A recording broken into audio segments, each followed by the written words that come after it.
અમારા ગામમાં ભગલાનું મરણ થઈ ગયું, પણ ભગલાનું મરણ થયું એટલે 5-6 દી થયા એટલે બધું શું કહેવાય ક્રિયા ને એવું બધું આવતું હોય, આમાં ઘણું બધું આવે, આપણું થયું નથી એટલે ખબર ન હોય. એટલે આમાં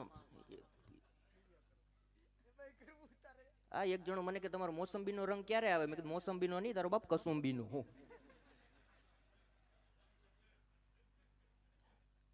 એટલે દાડો ને એ બધું હતું એને પેલા બેહેણું રાખ્યું તો 4-5 ભાઈબંધ ઉગ્યા એટલે ભાભી બિચારા ઢીલા થઈ ગયા.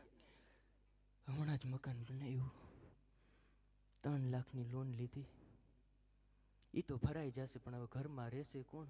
એનો ભાઈબંધ કે ભાભી હું રહીશ, સેવા કરોમાં, ચિંતા કરોમાં, હું રહીશ, નો ટેન્શન.